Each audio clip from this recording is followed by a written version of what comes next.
क्या बात है, बड़ी परेशान लग रही हो। हाँ?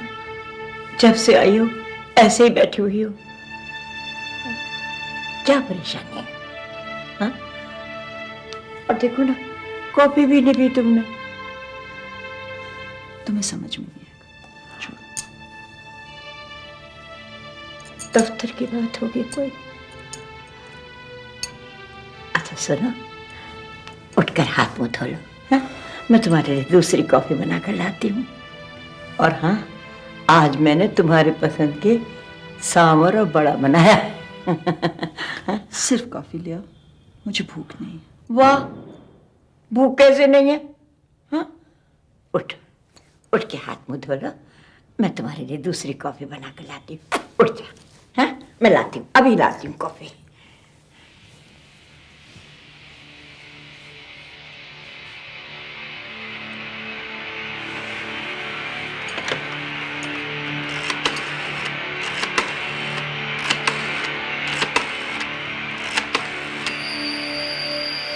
हेलो। सर, मैं कृष्णा बोल रही हूँ सर। हाँ कृष्णा, बोलो। मैं आज नारी निकेतन गई थी, इंक्वायरी के लिए उन औरतों से बात करनी थी। Sir, you won't believe it. What? हमारे समाज कल्याण मंत्री खुद इस केस में शामिल हैं sir. What nonsense. It's true sir. ये तो प्रॉब्लम है। कृष्णा देखो, इस वक्त मैं तुम्हें यही एडवाइस दूंगा कि तुम इस सब मामले में ना पड़ो तो ही ये अच्छा है।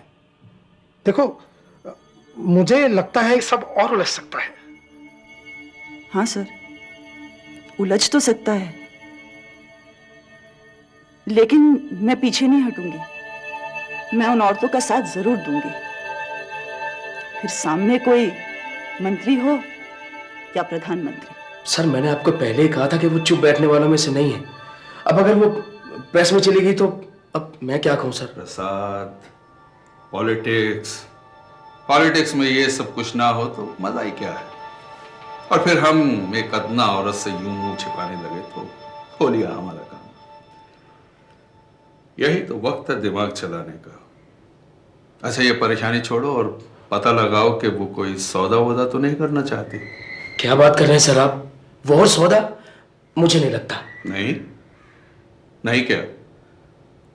अगर वो नहीं करना चाहती तो हम कर लेते हैं, उसे डिपार्टमेंट का हेड बना देते हैं। अच्छी खासी इंक्रीमेंट मिलेगी तो उसकी आवाज में भी नरमी आ जाएगी। नहीं तो करे चार्जेस प्रूव हमारे अगेंस्ट। बहुत दिनों से हमारी तस्वीर भी नहीं छपी अखबार में। आपको क्या लगता है कि मुझे पता नहीं मेरी आउट ऑफ टर्न प्रमोशन क्यों हो रही है? मैं आपके बारे में क्या सोचती थी सर। और आप? अब क्या हुआ हमें? हम तो वैसे ही हैं। आप ही कुछ नाराज हो रही हैं हमसे। लगता है कुछ गलत फहमी हो गई है? अरे भाई, कुछ दिन पहले आपका फाइल आया था मेरे पास। मुझे लगा आप एक काबिल ईमानदार अफसर हैं, तो मैंने आपका नाम आगे कर दिया। ये सब कुछ नॉर्मल है, आप कुछ इसमें सोचिए मत। हाँ, काफी कड़े कुमार।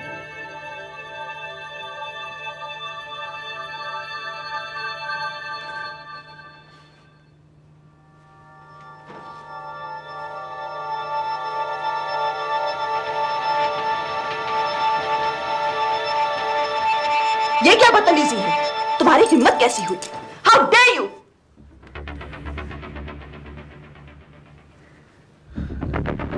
अरे आप भूल गई हैं, आज तमिल न्यू ईयर है। मैं एक मलयाली हूँ और हमारे ट्रेडिशन में एक औरत सिर्फ अपने पति के हाथ से साड़ी ले सकती है। मेरे कंधे पे साड़ी रख के आपने मुझे बेइज्जत किया है मिस्टर भास्करन। Please leave.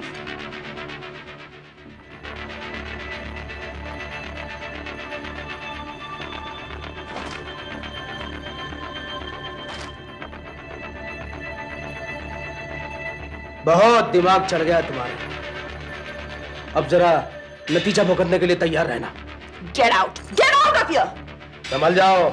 वरना चेहरे पे इतना तेजाब फेंकेंगे कि फिर ये भौंडी शक्ल किसी को दिखाने लायक नहीं रहेंगी। वो हाल करेंगे तुम्हारा।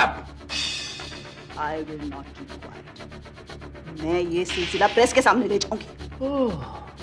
प्रेस। लगता है इसीलिए शादी नहीं की अब तक इसने। और क्या, मियाँ होता तो तरक्कियां मिल सकती थी इस कदर। ठीक कह रहे हो यार। सुना नहीं तुमने? मिनिस्टर साहब ने नाम प्रपोज किया है मैडम का।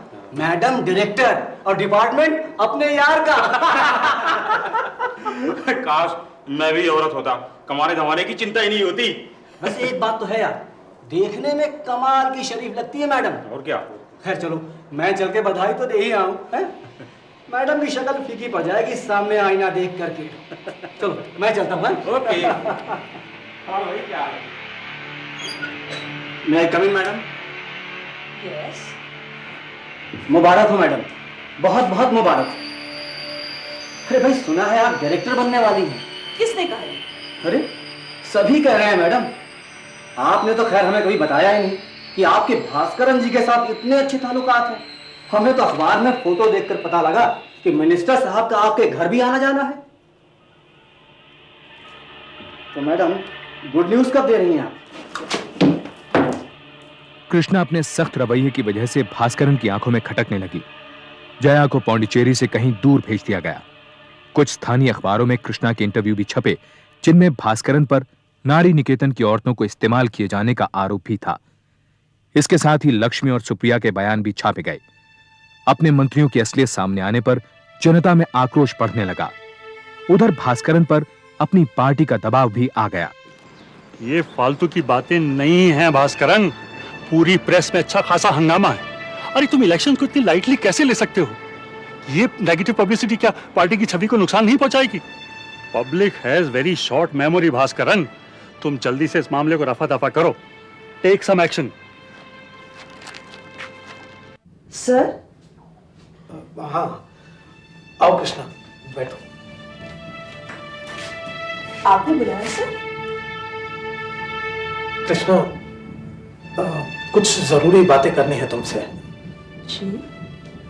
कृष्णा, मैंने तुम्हें कितनी बार समझाया था कि तुम इस सब चक्कर में न पड़ो। तुम्हारे लिए मुसीबत खड़ी हो जाएगी। अब I have some bad news for you.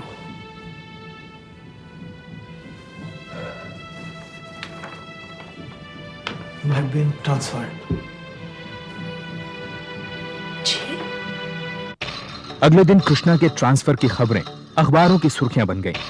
ज्यादातर अखबारों ने इस ट्रांसफर को राजनीति से प्रेरित बताया। कृष्णा इस निर्णय के खिलाफ राजभवन के सामने धरने पर बैठ गई। पौंडीचेरी के लोगों ने कृष्णा के समर्थन में एक बहुत बड़ी रैली निकाली, जो उस वक्त की सबसे बड़ी रैली थी।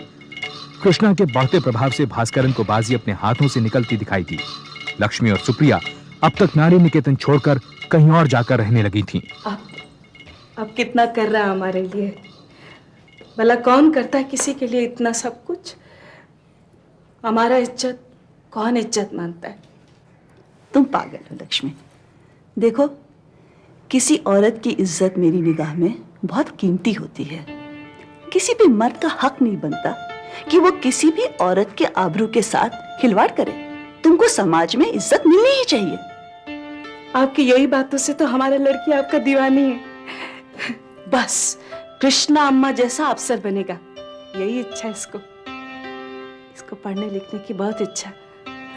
आप पढ़ाएंगे इसको? तुम्हारे कैसे यहाँ पे? तुमसे ये बताने आया है कि हम हैं। अगर अब भी तुमने सुधरी और अपनी जात दिखानी ना बंद करी ना, तो हम बता देंगे कि हम क्या हैं। मैं अभी पुलिस को फोन करूंगा। चल साइड में कर अपनी लीडरी। औरत की तरह रहना सीख और अपनी औकात पहचान, और बंद कर अपनी लीडरी। तू तेरे को बता देते हम, तो अगर तूने अब भी हरकतें करनी बंद नहीं करी ना, तो इस घर की ईंट से ईंट और दीवार से दीवार बजा देंगे हम लोग। चल बड़े।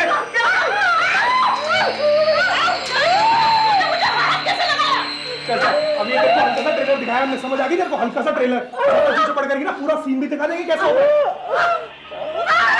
ठीक है, प्लीज चाकू से चलो रे।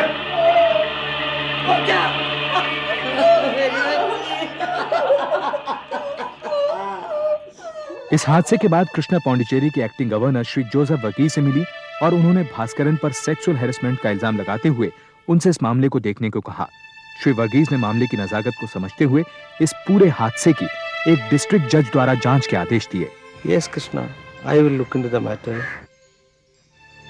पौंडीचेरी सरकार ने उनके इस आदेश को यह कहकर अस्वीकार कर दिया कि गवर्नर ने किसी खास डिस्ट्रिक्ट जज का नाम नहीं लिया। हालांकि तब पौंडीचेरी में सिर्फ एक ही डिस्ट्रिक्ट जज था। कृष्णा ने जांच करवाने के लिए मद्रास हाईकोर्ट में अपील दायर की, लेकिन हाईकोर्ट ने भी बगैर कोई स्पष्टीकरण दिए उनकी अपील को ठुकरा दिया। भास्करन अब तक पौंडीचेरी का होम मिनिस्टर बन चुका था। जी सर। हाँ नहीं, मैं कागज भेज दूंगी। जी जी। क्या होने वाला है इससे? तुम्हें इससे क्या मिलेगा? और फिर ये झगड़ा तुम किसके लिए कर रही हो? उन भाइयों के लिए जो तुम्हें महीनों से देखने तक नहीं आई। अब नहीं आई तो नहीं आई, मेरा काम उनके सहारे थोड़े ना चल रहा है। और मेरी लड़ाई किसी एक के खिलाफ या एक के लिए तो है नहीं। मेरी लड़ाई पूरे सिस्टम के साथ है और मैं हार नहीं मानने वाली। चाहे जान चली जाए, इज्जत चली जाए। सुंदरी, बात है पेसम्मा। देखो, अगर मैंने कुछ गलत कहा हो ना, तब तुम बोलो। अब देखो, तुम कितने महीनों से दफ्तर नहीं गई हो। अब घर का खर्चा कैसे चलता है ये तो मैं ही जानती हूँ ना। घर में पैसे की तंगी थी तो मुझे बोला क्यों नहीं? मैं कल ही बैंक चली जाती हूँ और लॉकर से जेवर निकाल के बेच दूंगी। दफ्तर में जाने वाली नहीं जब तक मेरा वो ट्रांसफर वापस नहीं लेते। ये मैंने सोच रखा है। हाँ, दुनिया के जितने उल्टे सीधे काम है ना, तुमने सब सोच रखे, सब सोच रखे, लेकिन नहीं करनी मुझे, नहीं करनी।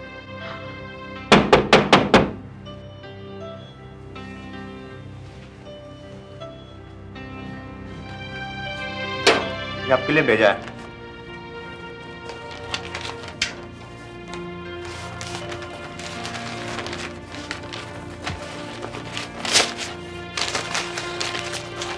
यार दिमाग,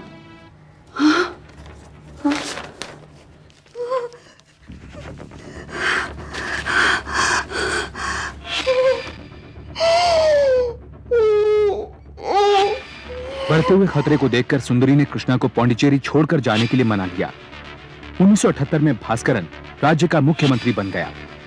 उसने अपनी पोजीशन का फायदा उठाते हुए कृष्णा को सस्पेंड कर दिया।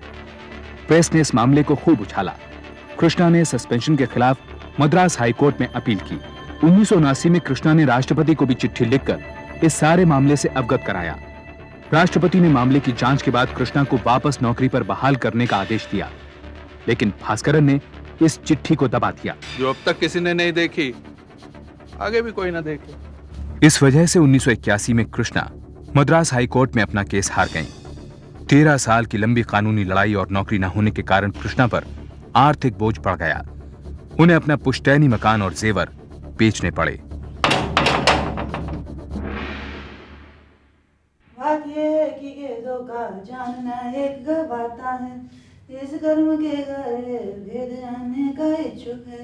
ये करे कौन ना लगा दूं? तुम खा लो, मेरा आज व्रत है। आखिर कब तक चलेंगे तुम्हारे ये व्रत? रोज कोई ना कोई बहाना बना देती हो खाना ना खाने का। मैं जानती हूँ ये तुम सब कुछ क्यों कर रही हो। आखिर तुम ये सब कुछ छोड़ क्यों नहीं देती? अगर मैं ये लड़ाई छोड़ देती हूँ तो क्या मतलब रहा इस गीता का या उन तमाम ग्रंथों का जो हमें अधर्म के खिलाफ लड़ने की शिक्षा देती है? अगर इसी तरह हमें झूठ के सामने घुटने टेकने पड़े तो उनको उठाकर फेंक देना चाहिए। क्यों? मैं तुम्हारा दुख समझती हूँ। कितनी बार कहा है, क्यों भुगत रही हो ये सब मेरे साथ? हाँ, अपने बेटे के पास क्यों नहीं चली जाती?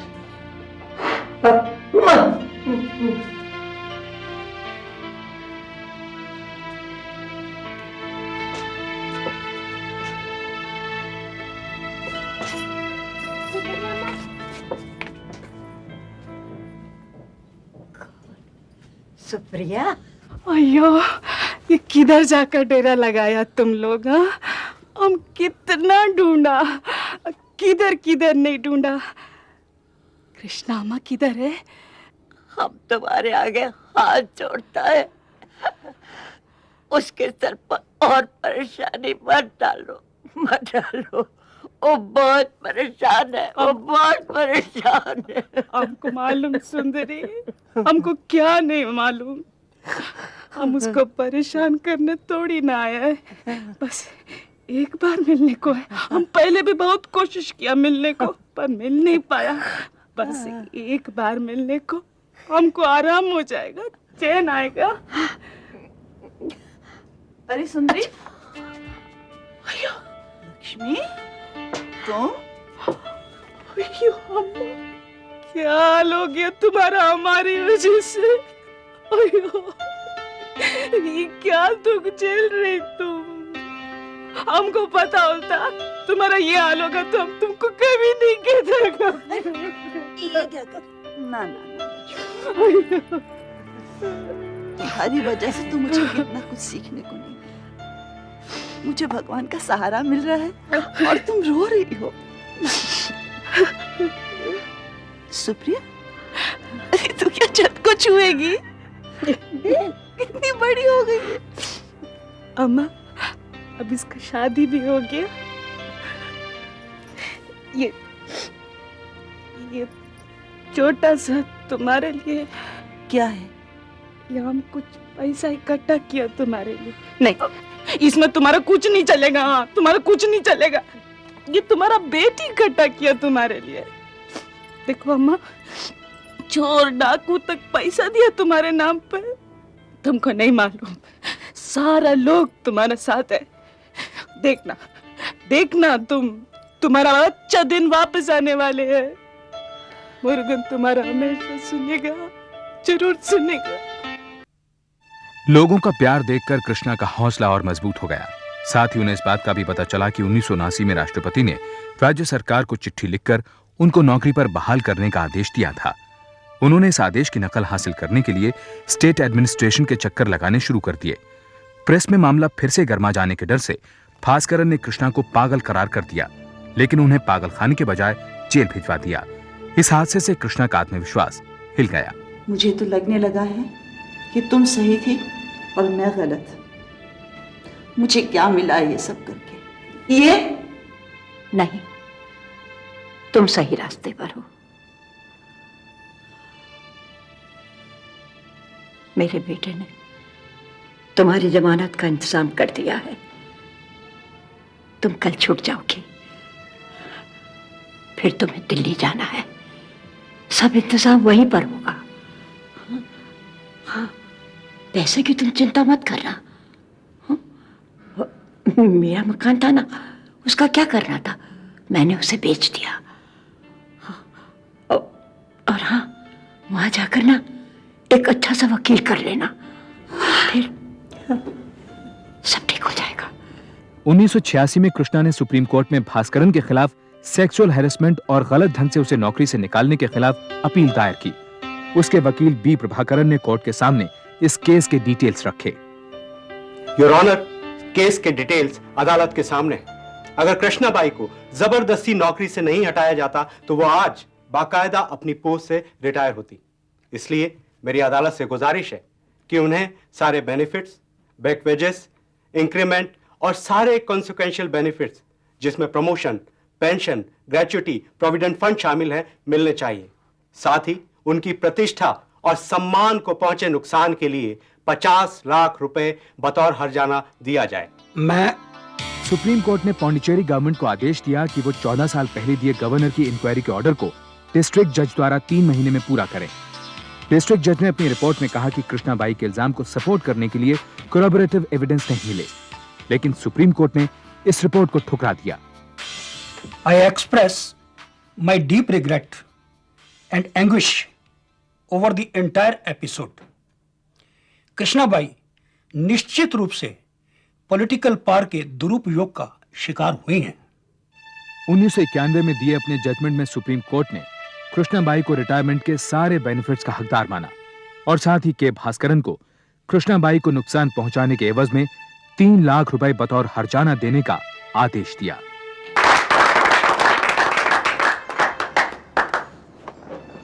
एक बात मैं फिर से दोहराना चाहूंगी कि अन्याय सहने वाला अन्याय करने वाले से बड़ा अपराधी है, और ये ईश्वर के प्रति भी घनघोर अपराध है। सच्चाई को जीतने के लिए जहां महाभारत में 18 दिन लगे, वहां कलयुग में 18 साल। लेकिन खुशी की बात यह है कि जीत आखिर सच्चाई की ही हुई। कृष्णाबाई अब एक सामाजिक कार्यकर्ता हैं और वो केरला के त्रिशूर शहर में एक छोटे से मकान में रहती हैं, जिसमें बिजली भी नहीं है। सुंदरी का 2 साल पहले देहांत हो गया। मरने से पहले वो अपनी सारी जमा पूंजी कृष्णा के नाम कर गई। भास्करन ने सुप्रीम कोर्ट के आदेशानुसार 3 लाख रुपए बतौर कॉम्पनसेशन दे दिया। वो आज भी पौंडीचेरी में एक क्षेत्रीय पार्टी का नेता है। लक्ष्मी और उसकी बेटी सुप्रिया पौंडीचेरी में कपड़े का कारोबार चलाते हैं और कृष्णाबाई से संपर्क बनाए हुए हैं। 30 मई सन 1964 पंडित नेहरू के देहांत को कुछ ही दिन हुए थे। बाजार 100 रुपए के नोट के डिमोनेटाइजेशन की अफवाहों से गर्म था। ऐसे में भारत के सॉलिसिटर जनरल अपनी छुट्टी बीच में ही छोड़ अपनी सारी जमा पूंजी लेकर कलकत्ता से दिल्ली आए। तो और क्या खबर है? ठीक है सर। पंडित जी की कमी तो दिल्ली को काफी महसूस हो रही होगी। जी हाँ चौधरी साहब, कुछ लोगों की आंखें तो सर अभी तक गिली है। मेरे फादर सर, उन्हें देखकर तो ऐसा लगता है जैसे मेरे दादाजी गुजर गए। अरे कलकत्ते में भी यही हाल था जी। खैर अब तो वहाँ के हालात बेहतर हैं। जी सर। रमेश, ये 100 के नोटों को विड्रॉ करने के बारे में क्या अफवाह है? सर मुझे तो लगता है कि ये पूरी अफवाह है, क्योंकि फाइनेंस मिनिस्टर ने अभी तक कोई स्टेटमेंट नहीं दिया है और ना ही इसके बारे में उन्होंने कुछ कहा है सर। फिर भी रमेश तुम पता करो। जी सर। मिसेस चौधरी बहुत घबरा रहे हैं। जी सर। अगर ये अफवाह सही है जी, तो फिर हमको अपने सारे 100 के नोटों को जी 50, 20 और 10 में कन्वर्ट करना पड़ेगा। ओके सर, जरूर। सर मिसेस चौधरी कैसी है? बहुत अच्छी है। जी सर। तुम्हारी बीवी के लिए साड़ी भेजी है। Thank you sir, thank you very much sir. Sir वैसे ये रकम कितनी होगी? यही कहीं 60-70 हजार रुपए के आसपास होगी और क्या। ठीक है सर। नाम पुरुषोत्तम कुमार चौधरी, उम्र 60 साल।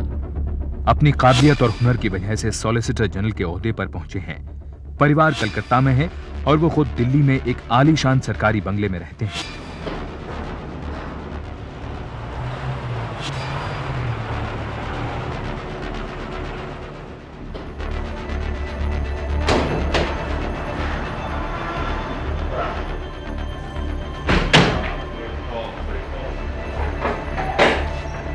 तुम रमेश चाहो तो गाड़ी ले जाओ। ठीक है सर। तुम्हें घर तक छोड़ देगी। ठीक है सर। तो सर मैं सुबह आ जाता हूँ। 8 बजे के आसपास आ जाओ। जी सर। दफ्तर जाने से पहले कुछ देर बातचीत हो जाएगी। जी सर। हाँ। ये कमरे में रख दो। सुनो सहदेव, देखो बेटा संभाल के जरा, जमीन पर मत रखना, बिस्तर पर रखना। Okay sir. हाँ। अगर बैग में रुपया था तो आपको? अरे सब ठीक है, कुछ नहीं होगा। ये 2 साल से हमारे साथ काम कर रहा है, शरीफ लड़का है।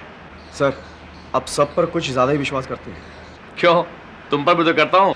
अरे जैसे तुम हो वैसे ये लड़का है। कुछ हो रहा साहब? नहीं, दिलीप सिंह को बोलो था चाय बनाए और तुम नहाने का पानी गर्म करो। नाम सहदेव, उम्र 20 साल, पेशा घरेलू नौकर। पिछले 2 साल से चौधरी परिवार में काम करता है और ज्यादातर श्री चौधरी के साथ रहता है। इसी दौरान दिल्ली की अफरा तफरी से दूर इंदौर में एक कहानी जन्म ले रही थी। इस आदमी को देखा है? जी क्या बात है साहब? यहाँ रहता है ये आदमी? जी हाँ, 2 महीने से कमरे नंबर 3 में ठहरा हुआ है। अभी कहाँ है? बाहर जाते देखा नहीं साहब, कमरे में ही होंगे। चलो कमरा दिखाओ उसका। चल।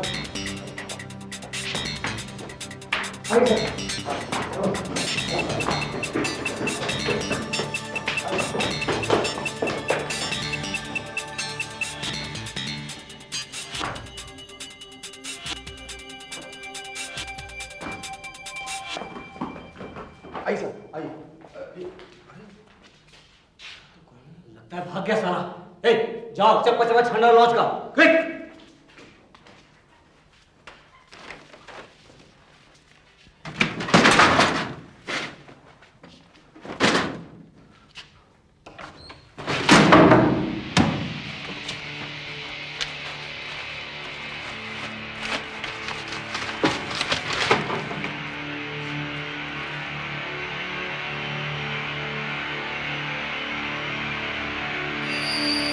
क्या नाम लिखवाया इसने? हाँ साहब, राधा कृष्ण। 2 महीने से किराया नहीं दिया साहब। जो एडवांस दिया वही दिया साहब। पर साहब, माजरा क्या है? पिछले 2 महीने से शहर के भोले भाले लोगों को ठग रहा है ये साला।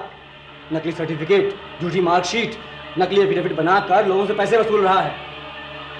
हरामजादे ने मेरे भाई को भी नहीं बख्शा।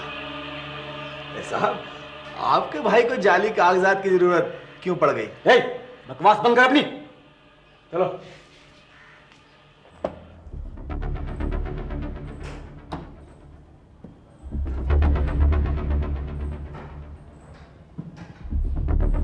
नाम केवल कृष्ण गुप्ता उर्फ केकेजी, उम्र 35 साल। एक ठग जो कई बार छोटे मोटे अपराधों के लिए जेल भी जा चुका है। उसे तलाश एक बड़े मौके की जो उसे कानून के दूसरी तरफ ले जा सके। क्या करना चाहते हो? पता नहीं यार, मालूम था पुलिस वाले के भाई को टोपी पहनाऊंगा पंगा हो जाएगा, साला लालच ले लूंगा। अभी ये शहर अपने लिए नहीं है बंधु। पकड़ा गया 6 महीने के लिए अंदर हो जाऊंगा। कहाँ जाओगे? कुछ भी तो नहीं है तुम्हारे पास। सारा सामान तो पुलिस ने जब्त कर लिया। अरे चाय देना यार, पैसा बचाए ना।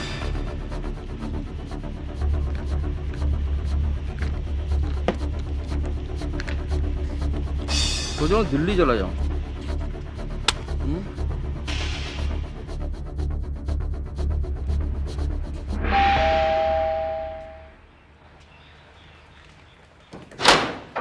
नमस्ते सर। साहब हैं? हाँ।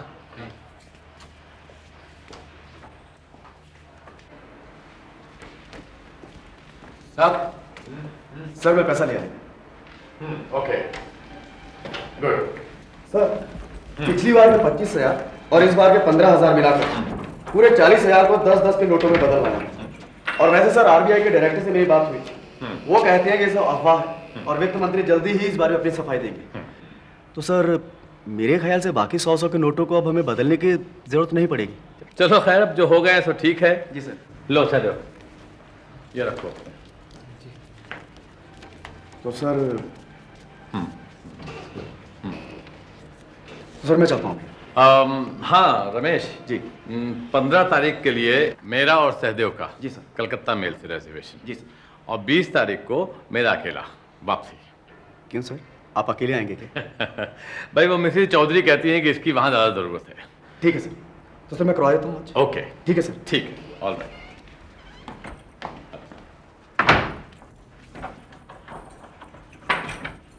साहब, हम पिक्चर देखने जाएं? तुम बहुत पिक्चर देखने लगा है आजकल। जाएं साहब? ठीक है, जा।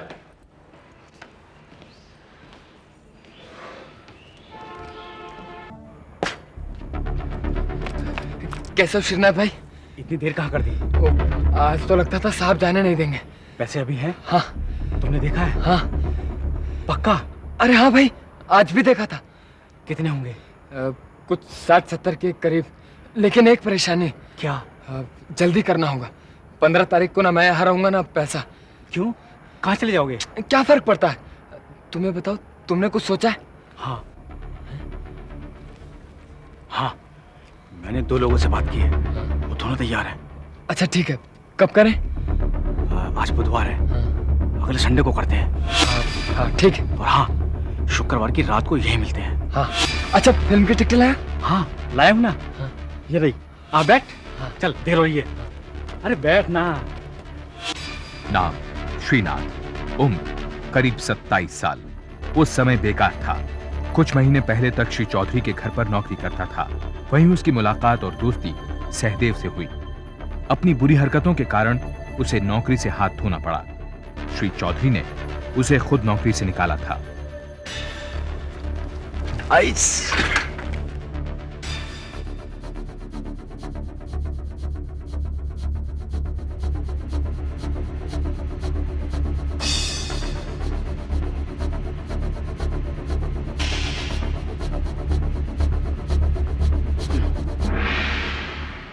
एक पैकेट सिगरेट दे पनामा।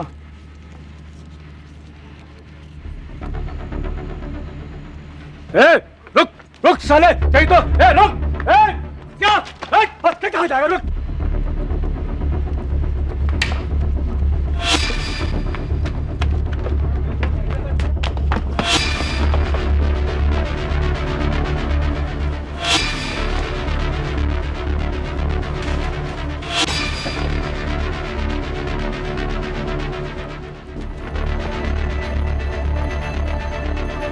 केके ने ठान ली कि अब वो इंदौर में नहीं रहेगा।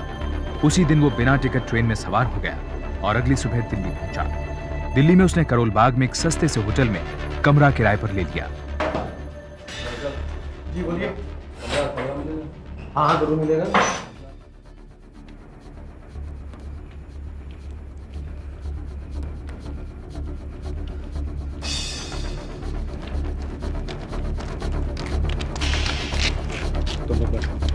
ये क्या है? तुमने तो कहा था 2 लोग हैं। मैंने सोचा और फिर फैसला किया कि हमें 3 लोगों की जरूरत है। क्यों? अरे एक बार पहरा भी देगा ना। आओ इनसे मिलवाता हूँ और सारी बातें आज ही तय कर लेंगे। ठीक है आओ।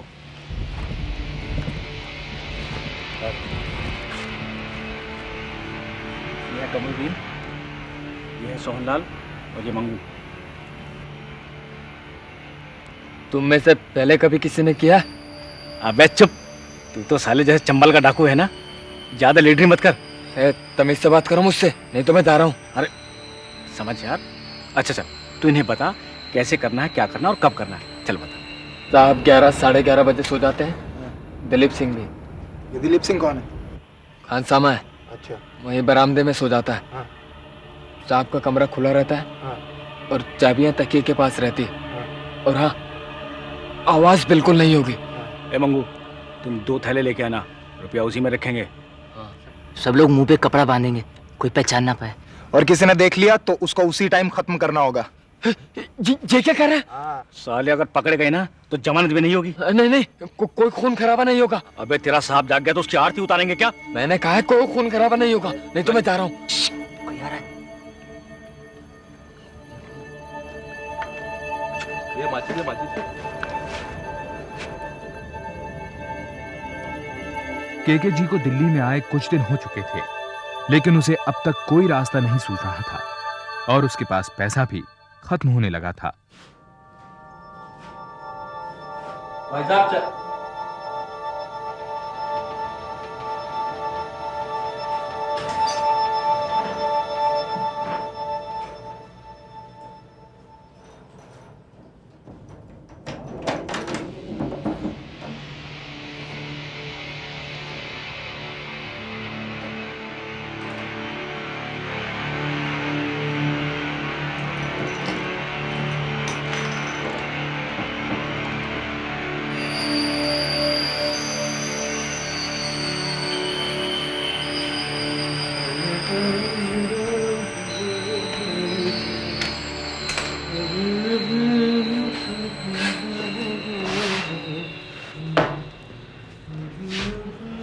चाबी।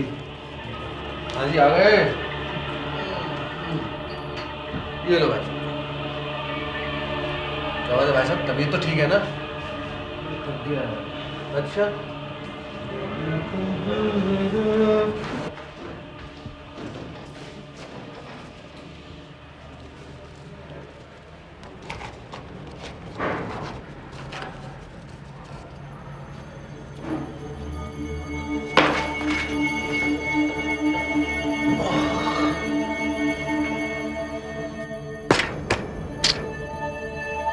चलो यार, समय हो गया, आप चलते हैं। चलो अब चल यार।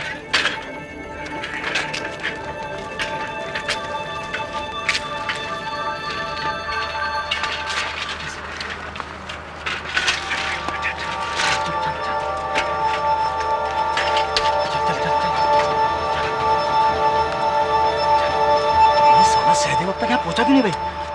अबे इसे तो यहाँ तक पहुंच जाना चाहिए था। ऐसा करते हैं, सुनो, अगर 5 मिनट और नहीं पहुंचता ना तो खुद ही चलते हैं। अरे नहीं, उसके बिना और वो नहीं आएगा तो मैं भी नहीं चलूंगा। सबकी एक पे पानी फेरेगा? हाँ, ये आपस में बहस करना बंद करो। साले का जोश ठंडा हो गया। देखो मेरी बात मानो, जब तक वो नहीं आएगा चल बे। साले मरवाएगा क्या? साले सांप डर जाएंगे उसके। मरवाओगे क्या? ये शुरू कैसा था? साले मरवाएगा छोड़, पहले बोल तेरा साहब अब तक सोया क्यों नहीं बे? साला हमारा टाइम वेस्ट कर रहा है। साहब कहते हैं कुछ जरूरी काम करके सोएंगे। हम कब तक इंतजार करें? तो 11:30 तो बज गए। लगता है आज नहीं होगा। आज नहीं होगा तो कब? पता नहीं। पता नहीं? तो ये सारा प्लानिंग क्या? हाँ बोल। साले मरवाएगा, चुप। कल करें? कल तो घर पर मेहमान आएंगे, दावत है, देर तक चलेगी। तो फिर कब? परसों पक्का। अच्छा चलता हूँ, सामने भेजा था देखने के लिए कि आवाज कैसी। अच्छा चल यार, चल। अच्छा साला भाग यहाँ से। किसको बोला तूने? किसको बोला? अब कैसे? अबे चलो चल। साले सारा मूड खराब कर दिया। हट बे।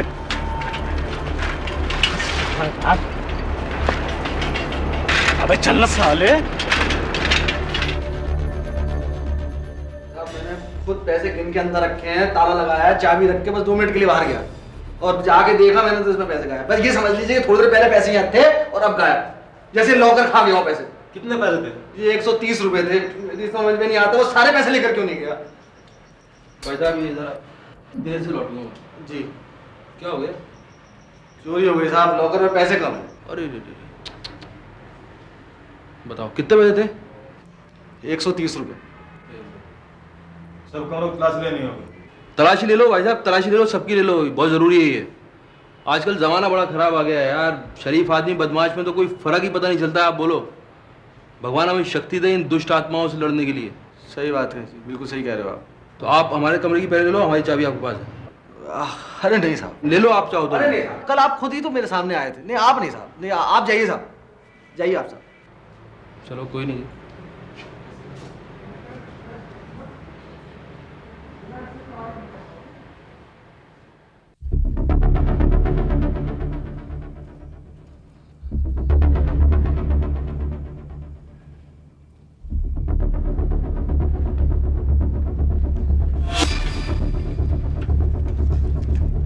क्या है ये?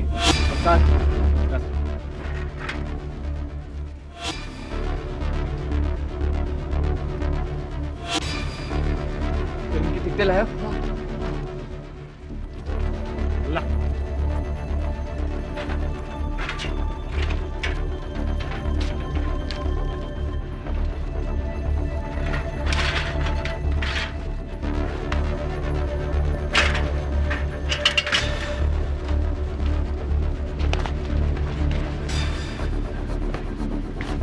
ये पकड़ो, इसकी जरूरत पड़ सकती है। पकड़ो,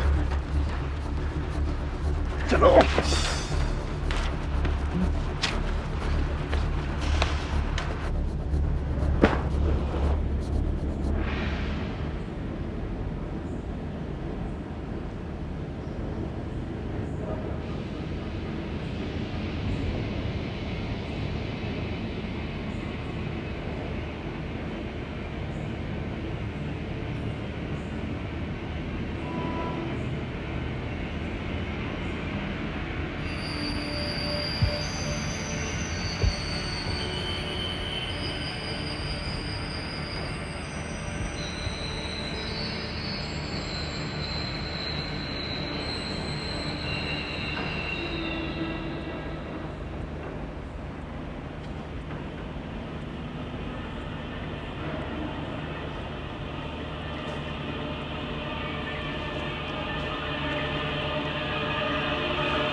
कौन है?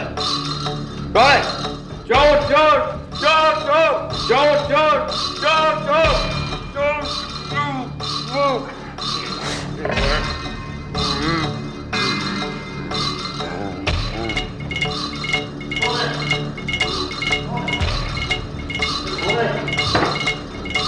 बोलते क्यों नहीं? अरे कौन है भाई? कौन? सहदेव और उसके साथियों का चोरी करने का सारा प्लान उलट-पुलट हो गया। पकड़े जाने के डर से वो सब लोग बिना पैसा ही लिए पिछले दरवाजे से भाग गए।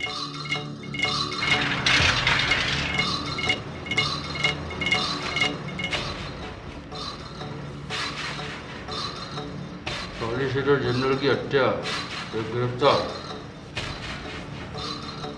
केके जी ने ये नहीं सोचा था कि जिस बड़े मौके की तलाश में वो था, वो उसे एक दिन अचानक अखबार की सुर्खियों में मिलेगा।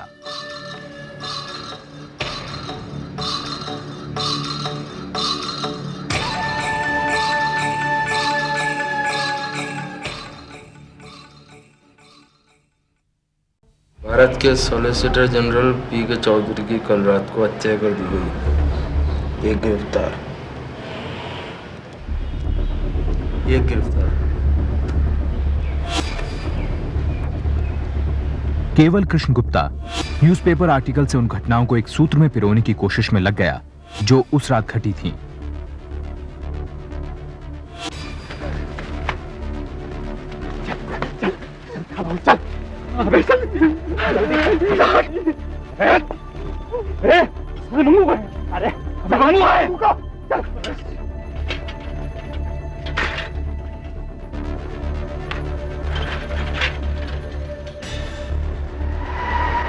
क्या हो गया सर? दिलीप सिंह ने मुझे करीब 12:20 में फोन किया और सर मैंने मिसेस चौधरी को इन्फॉर्म किया है वो कल शाम तक यहाँ पहुँच जाएंगी सर। मेरा बड़ा ख्याल रखते थे सर। मैं पिछले 4 साल से इनके साथ हूँ सर। और सर मिसेस चौधरी तो मुझे अपने बेटे की तरह मानती थी सर।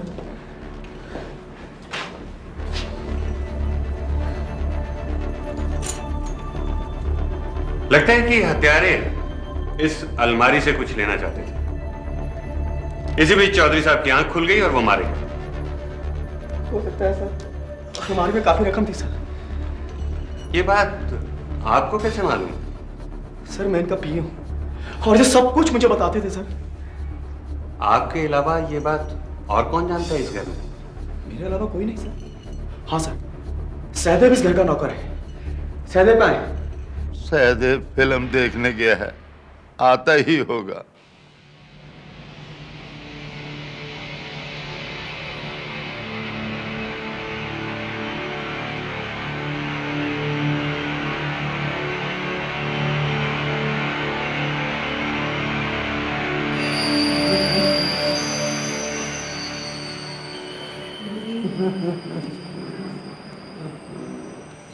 क्या हुआ?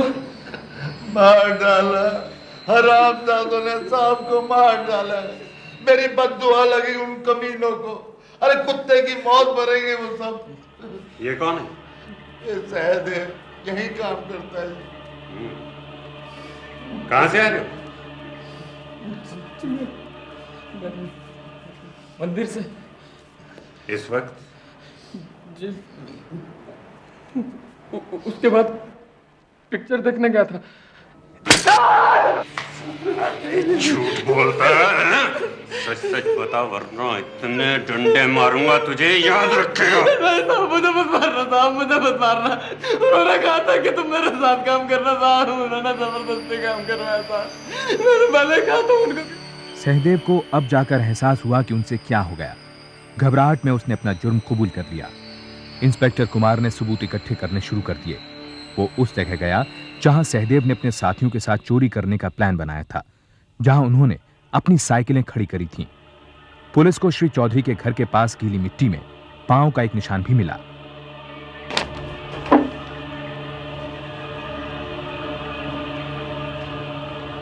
सर और कुछ चाहिए? नींबू पानी है? नींबू पानी में सर 2-3 मिनट लगेंगे। कॉफी बनने में? कॉफी बनने में 10 मिनट लगेंगे सर। कॉफी लेके आ कॉफी। जी सर।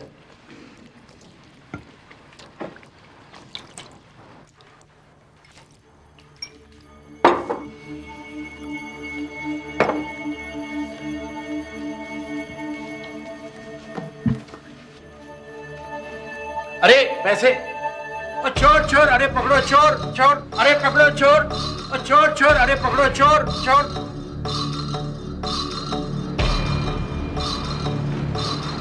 क्या बात है साहब, ये चोरों की तरफ भागते हुए कहां से आ रहे हैं आप? अरे कुत्ते पीछे पड़ गए भाई, कुत्ते कुत्ते गलियों में पाल रखे इतने यार तुमने यार, बचपन से इतना डर लगता है मेरे कुत्तों से यार।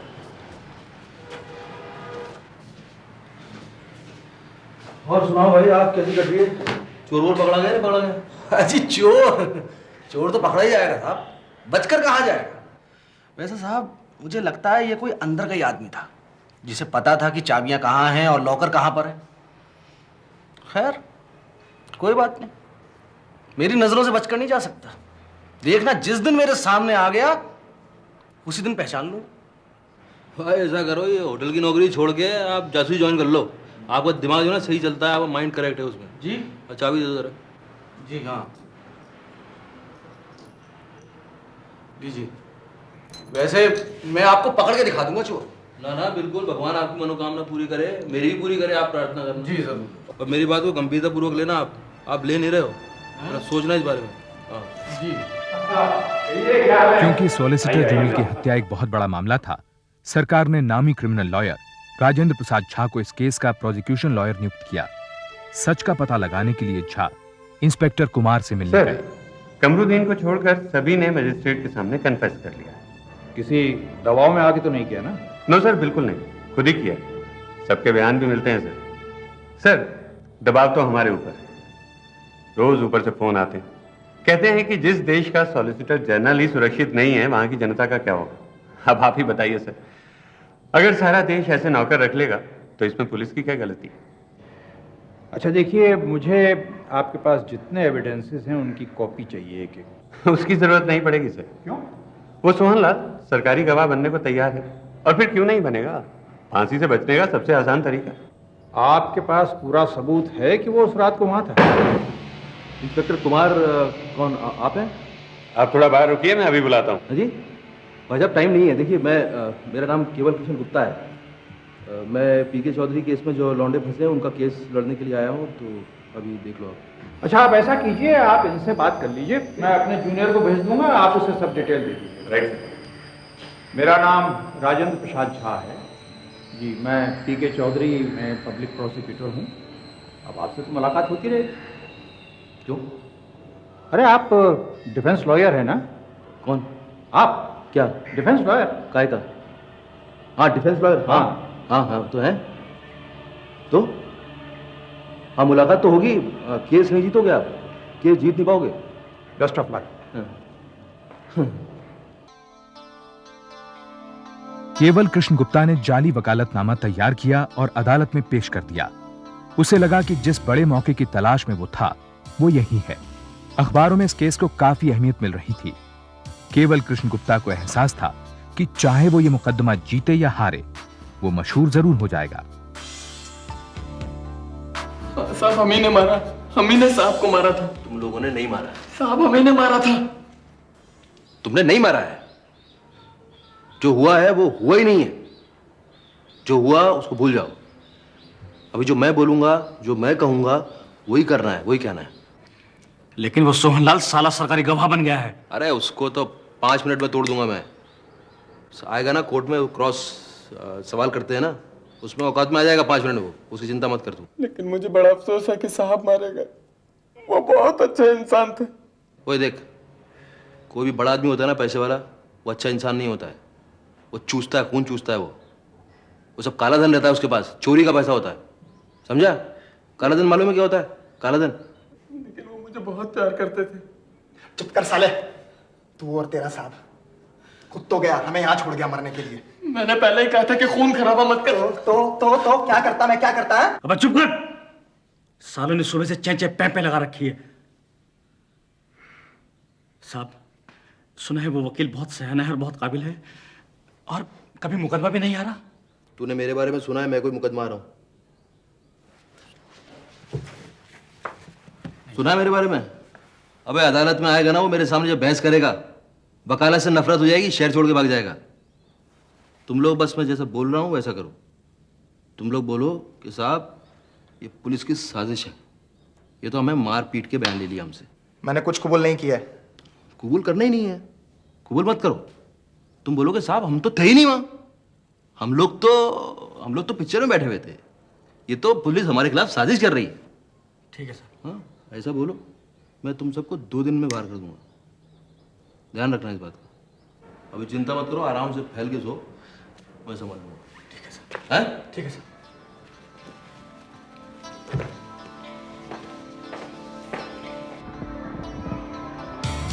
इंस्पेक्टर कुमार ने अपनी तहकीकात पूरी की।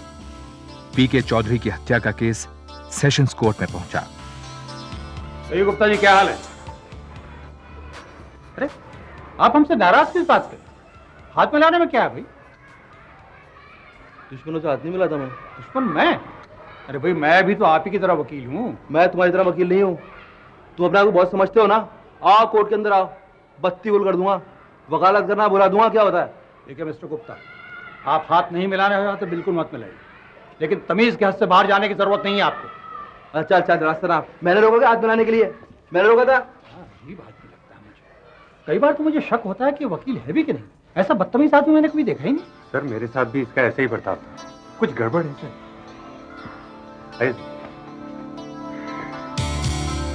योर ऑनर, 14 जून की रात को करीब 11:30 बजे सहदेव और उसके 4 साथी श्रीनाथ, कमरुद्दीन, सोहनलाल और Mangu mister Purushottam Kumar Chaudhary, solicitor general of India के घर में चोरी के इरादे से घुसे। इनके कमरे में घुसते ही कुछ आवाज हुई और मिस्टर चौधरी की आंख खुल गई और वो जाग गए। लेकिन इन 5 ने पहले से सोच रखा था योर ऑनर कि ऐसी हालत में इन्हें क्या करना है, और उन्होंने वही किया। श्रीनाथ और कमरुद्दीन ने मिस्टर चौधरी का गला दबाया और सोहनलाल, सहदेव और मंगू ने इस काम में उनकी मदद की। अब सोहनलाल जो है वो सरकारी गवाह बन गया। गलत बात, एकदम गलत बात, झूठ बोल रहे हैं मिलॉर्ड, ये एकदम झूठ बोल रहे हैं, क्योंकि उस रात को मिस्टर चौधरी साहब का मर्डर हुआ होगा, लेकिन इन लड़कों से उसका कोई लेना देना नहीं है। ये लड़के तो उस रात को पिक्चर में गए हुए थे, क्योंकि जब मिस्टर चौधरी का मर्डर हुआ तो पुलिस पर दबाव पड़ा कि एक बड़े आदमी का मर्डर हो गया है, तो अभी पकड़ना चाहिए, जल्दी पकड़ना चाहिए मुजरिम को। तो इन लोगों ने सोचा कि घर के नौकर को पकड़ना सबसे आसान है, तो इन लोगों ने इनको डरा धमका के, मार पीट के इनसे बयान लिया है साहब, मतलब योर माय ऑनर, ये बेकसूर है।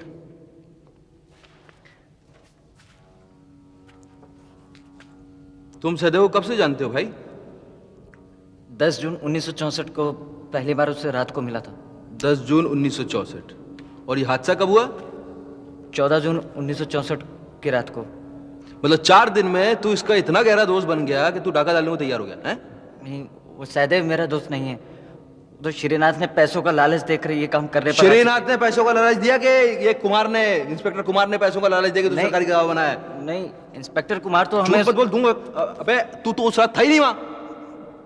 मैं वहां था, तू था ही नहीं उस रात वहां। मैं था, मैंने चौधरी साहब की टांगे भी पकड़ी थी जब श्रीनाथ और कमरुद्दीन ने उनका गला दबाया। कोई सबूत है तेरे पास तू था वहां? कोई सबूत है? बोल, सबूत है तेरे पास तू वहां था? सबूत तो यही है कि क्या मैं जो बोल रहा हूं। अच्छा, बोलना सबूत होता है? बोलना सबूत होता है? मिलॉर्ड, ये आदमी इन लोगों के जरिए सरकारी गवाह बनाकर खड़ा किया गया है। इस आदमी को तो सजा देना चाहिए, और साथ में ये वकील साहब और इंस्पेक्टर साहब को जेल में सजा देना चाहिए। मेरा मतलब इन लोगों को डिस्चार्ज कर देना चाहिए। ये लोग कानून तोड़ते हैं। इन लोगों ने एक मासूम बच्चों को इल्जाम लगाया उनके ऊपर, उनको फंसाने की कोशिश की गई है। मिलॉर्ड, ये लोग, माय ऑनर, मतलब योर ऑनर, ये मासूम है, इनको बरी कर देना चाहिए। क्या बात कर रहे हो भाई? तुम्हारे पास कोई सबूत नहीं है? वो सोहनलाल की गवाही काफी नहीं? नहीं भाई, हमें यह साबित करना होगा कि वारदात की रात को उस समय वो वहां पे था और उन सब के साथ। ये सब कैसे होगा? देखो, जितने सबूत तुम्हें उस रात को मिले हैं, जो भी निशान तुम्हें मिले हैं, कुछ भी उनको एक बार फिर से देखो और सुनो। हाँ, एक काम करो कि सोहनलाल से दोबारा बात करो, वहां तुम्हें जरूर कुछ मिलेगा। या साहब आप कुछ कीजिए, ऊपर से बहुत दबाव है इस केस को लेकर। अगर वो चारों लोग छूट गए तो मुझे तो बहुत फिक्र हो रही है सर। अरे भाई, मुझे तो फिक्र ये हो रही है कि आखिर ये केवल किशन गुप्ता चीज क्या है आखिर? बात 2 दिन और 2 दिन में तुम लोग बाहर निकाल दूंगा मैं। 2 दिन के मेहमान हो तुम लोग यहाँ। लेकिन साहब, आपने उस सोहनलाल की छुट्टी कर दी। फिर आपका ये एहसान साहब हम जिंदगी भर नहीं भूलेंगे। लेकिन तुम लोग हो बेवकूफ सालों। मैं नहीं होता ना, फांसी लगती तुमको। काम वाम करना आता नहीं है तुम्हें? भाई 5-5 लोग चाकू हाथ में, 2 आदमी पकड़ते और एक आराम से करता रहता है। लेकिन साहब हम सांप को मारना थोड़ी चाहते थे। चुप है। साहब वही रिकॉर्ड पे जाएगा साला। पैरा कौन दे रहा था? जी मैं। तूने मारा नहीं, दिलीप सिंह जाग गया, तूने उसको मार क्यों नहीं दिया? मार देता वो इसको पकड़ता भी नहीं, गवाही भी नहीं देता, तुम लोग आराम से पैसा लेके बुर हो जाते। फिर आपसे मुलाकात कैसे होती साहब? चल ज्यादा प्यार मत दिखा, ठीक से दबा ना। एक बार यहाँ से छूट जाऊं, फिर गंगा नहाऊंगा और वापस अपने गांव चला जाऊंगा। हे भगवान, भगवान मुझे माफ कर देना। अबे ऐसे सोचेगा ना, सुन, जिंदगी भर घर की नौकरी करता रहेगा, समझा? नटवर लाल नहीं बनना तेरे को, नटवर लाल। हाँ? अरे मिस्टर गुप्ता, कहाँ भाग रहे हैं आप? अरे आप हैं क्या? सच में आप ही हैं। नहीं क्या है, आजकल अखबार में एक स्टोरी छप रही है ना कि पुलिस के वर्दी पहन के एक आदमी पकड़ता है, बेहोश कर देता है, तो मेरा सेम टू सेम वही आ गया। कहानी अच्छी बना लेते हैं आप मानते नहीं क्या? खैर क्या कोई काम था आपको? जी हाँ, आपने दिलीप सिंह के बयान की कॉपी मांगी थी, ये लीजिए। हाँ।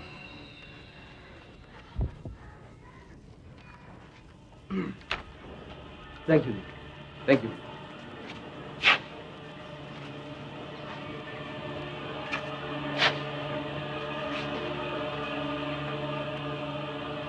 झा को वो किताब दिखी जो केवल कृष्ण गुप्ता के हाथ में हमेशा रहती थी। उसको उसमें इंदौर लाइब्रेरी का स्टैम्प दिखा। केवल कृष्ण गुप्ता के बारे में झा का शक और बढ़ गया। अजीब आदमी है सर, मुझे देख के ऐसे भागा जैसे मैं कोई जंगली जानवर हूं। तुम्हें देख के भागा कि तुम्हारी वर्दी को देख के भागा? हेलो, हाँ नमस्कार साहब, मैं दिल्ली से बोल रहा हूं, राजेंद्र प्रसाद झा जी। मैं यहाँ क्रिमिनल लॉयर हूं जी। देखिए, आपकी लाइब्रेरी में एक किताब का पता करना था, criminal code manual volume 2। Jha ने इंदौर लाइब्रेरी फोन किया और उसे पता चला कि वो किताब एक जालसाज के नाम पर इशूड है जिसकी पुलिस को भी तलाश है। उसने उस पुलिस स्टेशन का नंबर लाइब्रेरियन से ले लिया। क्या तो कौन सा थाना बताया आपने? अच्छा ठीक है। अच्छा, वो इंस्पेक्टर का नाम क्या है? जी अच्छा, धन्यवाद धन्यवाद।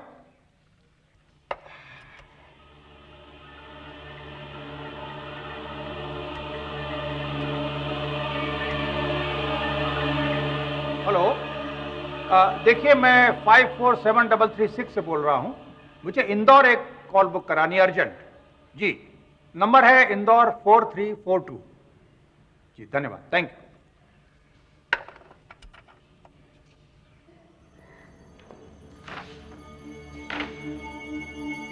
इंस्पेक्टर कुमार जी कहिए। मैं इंस्पेक्टर श्रीकांत इंदौर से आया हूँ। वो वकील झा साहब ने फोन किया था। ओहो, आइए बैठिए बैठिए बैठिए। चाय मंगवाऊं? नहीं कुछ नहीं, सीधा स्टेशन से आ रहा हूँ। ठहरने का इंतजाम कहाँ किया? पीछे गेस्ट हाउस में किया है। बाय द वे, आपका वो आदमी दिखता कैसा है? आपको फोटो दिखाता हूँ।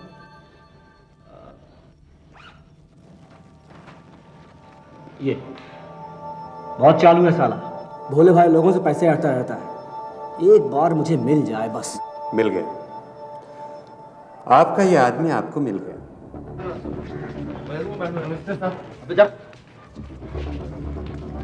न जाने क्यों आज मुझे बहुत बेचारा सा लग रहा है। आज इसका खेल खत्म समझिए सर। लेकिन आखिर ये पीके चौधरी मर्डर केस ही क्यों? आखिर ये आदमी चाहता क्या भाई? ये इंदौर वाला इंस्पेक्टर अभी तक नहीं आया। हाँ, वो जैसे ही आया उसे अंदर लेकर मेरे पास आ जाए। इस दौरान सॉलिसिटर जनरल की हत्या का केस इस बात पर उलझ गया कि सरकारी गवाह सोहनलाल हत्या की रात मौका वारदात पर वाकई मौजूद था या नहीं, और उसकी गवाही पर कितना भरोसा किया जाए। योर ऑनर, पुलिस ने जब तहकीकात की तो उनको मिस्टर चौधरी के घर के बाहर बगीचे की क्यारी में एक ताजा फुटप्रिंट मिला।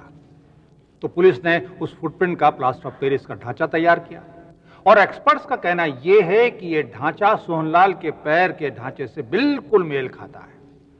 इसका मतलब यह हुआ कि वारदात की रात को सोहनलाल मिस्टर चौधरी के घर में मौजूद था।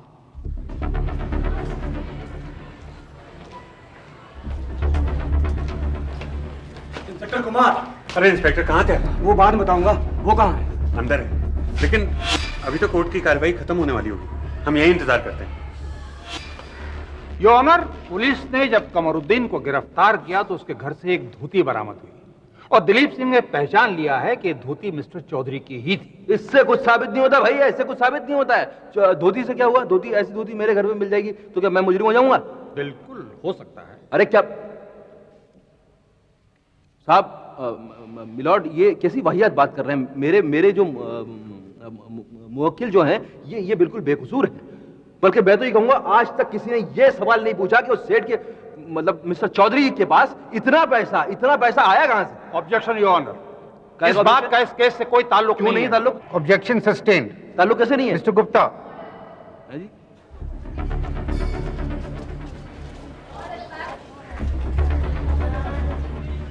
अबे अगले उसमें ऐसी की तेजी कर दूंगा मैं उसकी। ले आज पकड़ में आया तू। Thank you mister Jha. चल। तूने पकड़वाया क्या मेरे को? चल। अबे यार मैंने तेरा क्या बिगाड़ा था? बोल। पकड़वा दिया यार, मेरे लाइफ में एक चांस मिला था। चल भाई, एक मिनट चल रहा हूँ। चलो मेरा केस लड़ोगे भाई? मेरा केस आखिरकार केवल कृष्ण गुप्ता पकड़ा गया। उसे इंदौर ले जाया गया जहां उसके खिलाफ धोखाधड़ी का एक मुकदमा चला। इस बात ने सनसनी मचा दी कि डिफेंस लॉयर खुद एक अपराधी था। इस वारदात के कारण पीके चौधरी मर्डर केस का रीट्रायल हुआ।